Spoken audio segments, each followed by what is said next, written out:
Okay, imagine this, right? You're in a courtroom Uh-huh. and you're facing some really serious charges. Mm-hmm. The legal system, I mean, it could feel like a maze, right? Oh, yeah, All this jargon and procedures, it's overwhelming. definitely. And to top it off, you're all alone. No one to help you through it. Right. Could you actually defend yourself? It's a scary thought for sure. It is. And for a lot of people in America, Yeah. this isn't just, some hypothetical, it's their reality. And that's where public defense comes in. Yeah, public defense. It's crucial. It really is. I mean, think about this. A huge number of people, like 80% 80%. of people facing charges in the U.S., Wow. they rely on public defenders. That's a lot of people. Yeah. And these are the folks making sure that everyone, no Yeah. matter how much money they have, Yeah, gets a fair shot at justice. absolutely. And that's exactly what we're jumping into today. Public defense. The history of it. Yeah, a deep dive. We're going to look at the folks who fought for this. Right. Mm-hmm. The big legal battles that shaped the system Yeah. and, the challenges that public defenders still face today. It's a fascinating story and often overlooked, Definitely. And it all starts with a pretty remarkable woman, Okay. Clara Foltz. Clara Foltz. I'm not familiar with her. Oh, she was incredible. Really a pioneer. Okay. Way back in the late 1800s, she was pushing this idea of public defenders. Really? Wow. That's pretty early on. It was. So she was a trailblazer in a lot of ways. Uh-huh. Like she was the first woman to practice law in California. Wow. That must have been tough back then. Oh, yeah. Imagine the hurdles. I can't even imagine. And because of that, because she was a woman, Right. she had trouble finding work at the big firms, Oh, yeah. So she ended up taking these court-appointed cases, All right. representing people who couldn't afford a lawyer. Right. And that's where she saw it firsthand. Yeah. The injustices of the system, where legal representation was, well, it wasn't a right. Yeah. It was a privilege. So back then, like having a lawyer provided to you, if you can afford one, that just wasn't a thing. It wasn't common at all. I mean, the right to a lawyer, Yeah. it's in the Sixth Amendment. Right. Of course. But back then, it was interpreted so differently. Really? How so? They saw it as the right to have a lawyer there if you could pay for it, Gotcha. not the right to be given one. That's a huge difference. Huge. Today, we just assume, right, Yeah. that if you're accused, you get a lawyer, even if you're broke. Right. But back then, this idea, Yeah. that was radical. Wow. Radical. I mean, yeah. Imagine standing trial without someone to help you. Yeah. Exactly. To navigate that whole legal maze, That's almost impossible. it was a system that could be easily abused, especially for the disadvantaged. So Clara Foltz saw this and decided to do something about it. Yep. She was basically saying if the government pays for the prosecution, they should pay for the defense too. Such a simple idea. Right. But revolutionary for the time. Absolutely. Yeah. So how did people react? Well, it was the late 1800s, remember? Right. She faced a lot of pushback, ridicule, even, newspapers called her ideas ridiculous, strange. Wow. Harsh. But she didn't back down. Good for her. She knew that a truly just system needed equal access to lawyers for everyone. It's amazing how one person can shift the conversation, It is. but it sounds like a tough fight.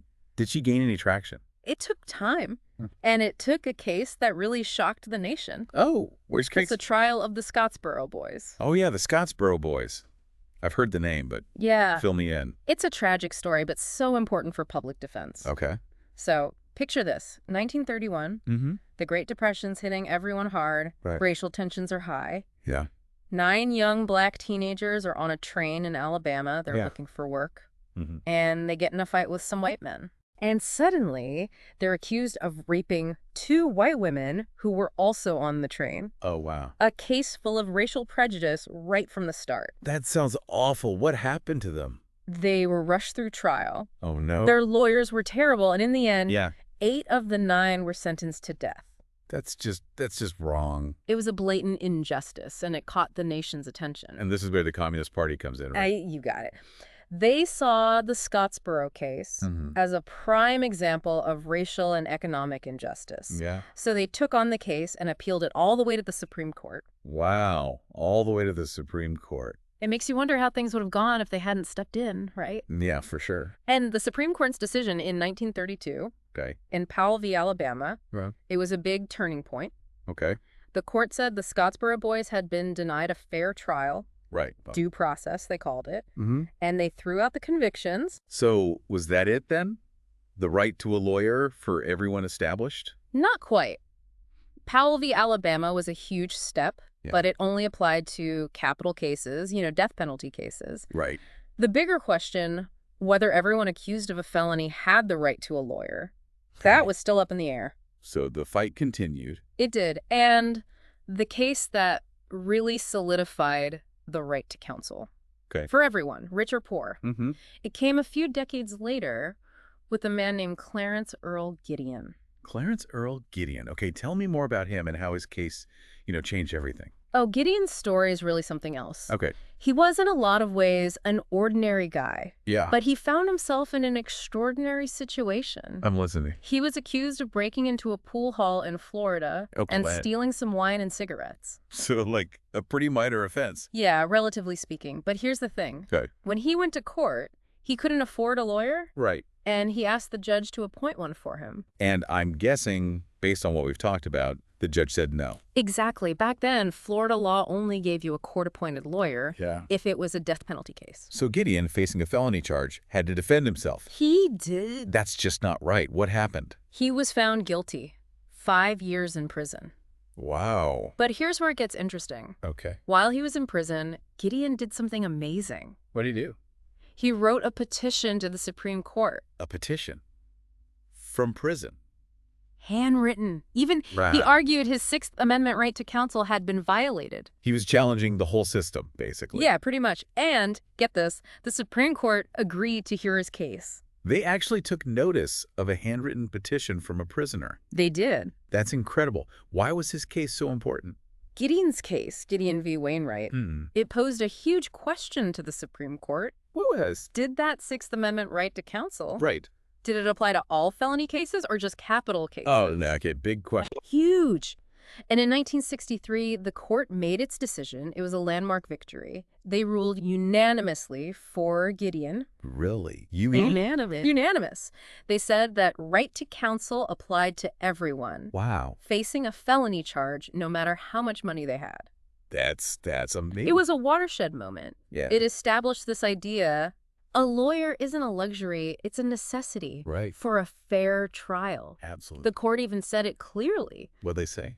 Lawyers in criminal courts are necessities, not luxuries. I love that. They understood that the law is complex, right? Definitely. You need an expert to navigate it. And without a lawyer, Yeah. that right to a fair trial, it's basically meaningless. So Gideon, his persistence, it changed legal history in America. It really did. It's a testament to the power of one person. Yeah. Fighting for what's right. But the story, it doesn't end there. I figured. So what happens next? Well, Gideon v. Wainwright, it was a huge win, Yeah. but it also created a whole new set of challenges. Like what? I mean, the right to counsel was established, but how does that right actually work in practice? That's a good question. I guess that's what we'll be looking at next, right? You got it. Stay with us as we dig into the modern public defense system Okay. and see how that promise of Gideon actually plays out in the real world. This is going to be interesting. Oh, it is. We just heard about Clarence Earl Gideon, right? Yep. And his fight for the right to counsel. Uh-huh. It was a big win, changed everything. A landmark decision. But, like you were saying, Yeah. it also created, well, some new problems. It did. Yeah. I mean, giving that right to millions of people, Right. it's a massive undertaking. Yeah, it's one thing to say everyone deserves a lawyer, Mm-hmm. but actually making it happen Right. in a system this big and complicated, Yeah. it's a whole other thing. You've hit it right on the head. Yeah. Gideon v. Wainwright, it was a victory. Mm-hmm. But it also showed us just how huge this task really is, providing effective legal representation for everyone who needs it. Right, because remember that statistic, Oh, yeah. 80%. 80% of people charged with crimes in the U.S. Yeah, 80%. rely on public defenders. It's mind-boggling. It is. It really shows you the sheer volume of cases Mhm. that public defenders are dealing with. Absolutely. So what happens when you have that many cases? Well, I imagine it puts a lot of strain on the system. It does. It creates a system struggling to actually live up to that promise of Gideon. Yeah. Public defenders are often juggling hundreds of cases at once. Hundreds. Hundreds. Each person with their own story. Right. their own legal challenges. Yeah. And it leads to burnout, Well, yeah. compromised representation, and in the end, a system that struggles to live up to its own ideals. It's got to be a ton of public defenders themselves too, right? Oh, absolutely. I mean, to be passionate about justice, Mhm. to want to fight for your clients, but then to be constantly swamped with all these cases. Yeah. And not enough resources. Yeah, it's got to feel like an uphill battle every day. It really is. Yeah. And it has real consequences, Yeah, what kind of consequences? When you have limited time and resources, Mhm. it means tough choices for public defenders. Okay. Which parts of a case get priority? Yeah. Maybe they don't have the time to do a thorough investigation or Right. chase every lead, Yeah. talk to experts. They're constantly in triage mode. They are. So even though you have the right to counsel, Yeah. the quality of that counsel, Yeah. it suffers because of these limitations. Exactly. So you might have a lawyer, Yeah. but you might not be getting the level of representation you really need. Right. Right. It raises the question, what does effective assistance of counsel really mean? Yeah, that's a good question. And this was at the heart of another Supreme Court case. Oh.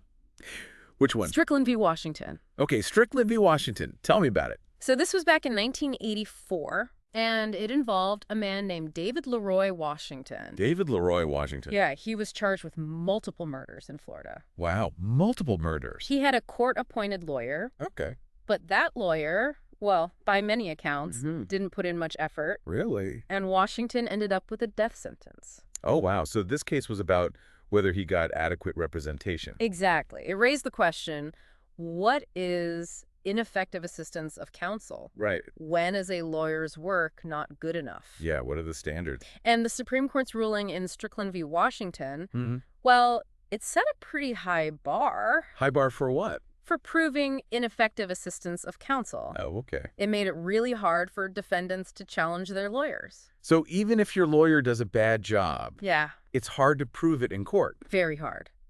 The Strickland standard, Yeah. it says you have to prove two things. Okay. First, that your lawyer's performance was below a reasonable standard. So they made serious errors. Yeah, and second, that those errors actually affected the outcome of your case. So you have to show that if you had a better lawyer, Mm-hmm. you would have gotten a different verdict. Right, or a different sentence. That's a tough standard to meet. It is. I mean, imagine trying to reconstruct a whole case Yeah. and prove what might have happened differently. Yeah, it seems almost impossible. It is for a lot of people. Yeah. And the Strickland decision, Mm-hmm. it's been criticized for setting such a high bar, Really? especially in cases with such serious consequences. Right. Critics say it makes it too hard to hold lawyers accountable Yeah. when they don't do their job properly. And ultimately, it weakens that right to effective counsel. It's a real catch-22, isn't it? It is. The right to counsel exists, Yeah. but the system makes it almost impossible to challenge that, right? Yeah, when it's not being fulfilled. It's a problem. And it gets even more complicated How so? when we look at the things that lead to inadequate representation in the first place. Like what? Especially for people who are already disadvantaged. I see where you're going with this. We can't talk about public defense without talking about bigger societal issues. Right, like race and poverty Exactly. and mass incarceration. It's all connected. Yeah. These issues create a cycle Mhm. that makes it even harder for marginalized communities to get true justice. So how do these issues actually play out in the public defense system? Well, think about the war on drugs. Okay. It led to a huge increase in the prison population. Right.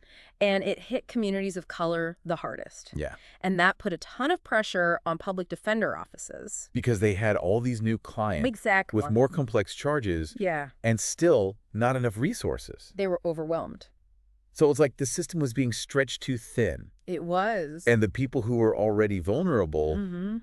they ended up suffering the most. And it's not just the number of cases, right? Right. There's also the bias in the system itself. Yeah, the systemic bias At every stage. from arrest to sentencing. It makes it that much harder for public defenders to do their jobs. Yeah, especially when their clients are already viewed with suspicion. It's not enough to just provide a lawyer, Right. You have to understand the context. The person's life, their circumstances. The system doesn't operate in a vacuum. No, it's part of a society with deep inequalities. Exactly.